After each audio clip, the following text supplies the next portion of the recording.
L'émission qui suit est télédiffusée en couleur. Tu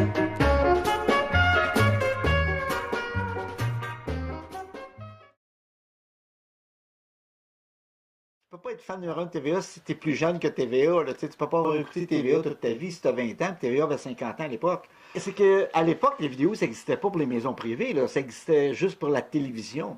Et moi, j'avais acheté par l'entremise de Télémétropole, TVA, le premier vidéo broadcasting. Ça coûtait une fortune à l'époque. Puis je m'enregistrais des émissions avant que les autres les effacent. Puis c'est comme ça que j'ai commencé ma collection. Je travaillais une semaine au complet pour enregistrer juste quelques émissions parce que une cassette qui était à 3/4 de pouce à l'époque, broadcasting, coûtait une semaine de salaire. À part de l'achat du vidéo comme tel que mes parents m'avaient acheté à l'époque. Fait que c'est comme ça que j'ai commencé ma collection. Les gens de Télémétropole, après mon passage au banquier, quand j'ai rencontré Pierre Dion, sont venus ici. Ils ont envoyé l'assistante à la programmation de Télémétropole, des techniciens, pour voir la qualité de mes images.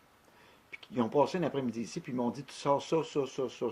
Pour pas que moi je leur montre ce que j'avais de plus bonne image. Ils ont été au hasard, puis je leur ai montré ce qu'ils m'ont demandé. Ils ont dit jamais on n'aurait pensé revoir ces images-là. On était sûr que c'était effacé. Jamais de voir la qualité d'image que tu as parce que c'est comme si c'était passé la veille. Je travaillais à la voûte de TVA aussi à l'époque. C'était des gros rubans 2 pouces. Ça coûtait une fortune, ça. Puis un ruban, c'est comme une cassette bêta ou VHS. Tu effaces par-dessus puis tu recommences, OK? TVA, Télémétropole du temps, n'avait pas les reins solides pour tout conserver. Ça, il faut que je lui donne quand même le bénéfice du doute. C'est pas de leur faute à 100% là, d'avoir tout détruit. TVA ne se soucie pas des archives. Il faut être honnête, là. Moi, ils ont essayé d'acheter ma collection. On était 18 mois en négociation. On n'a jamais parlé d'argent. On n'a jamais parlé d'argent, mais ils ont négocié pendant 18 mois sur le sens que pour savoir qu'est-ce qu'ils voulaient conserver, qu'est-ce qu'ils ne voulaient pas conserver, puis tout ça.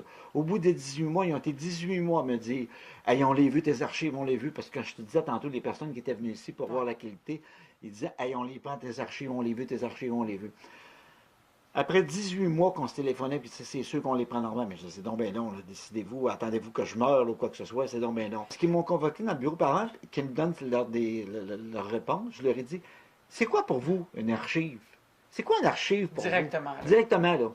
Mais ils m'ont dit, c'est d'avoir comme une émission de chaque, un exemple à Dan Web, si Jeannette Bertrand meurt, on aura une séquence de Jeannette Bertrand. J'ai eu beaucoup de cadeaux, dont un cadeau de Daniel Trottier, l'auteur de La Promesse, qui aujourd'hui est l'auteur de Unité 9 à Radio-Canada. À un moment donné, son mari m'a téléphoné et m'a dit, écoute Normand, on termine l'émission La Promesse, puis on avait un cadre qui était dans le salon de Luc, le cadre qui représente ses noces avec sa femme.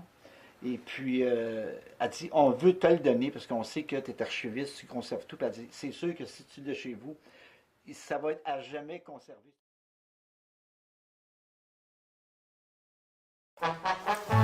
Cette émission est une gracieuseté des archives personnelles de Normand Daou.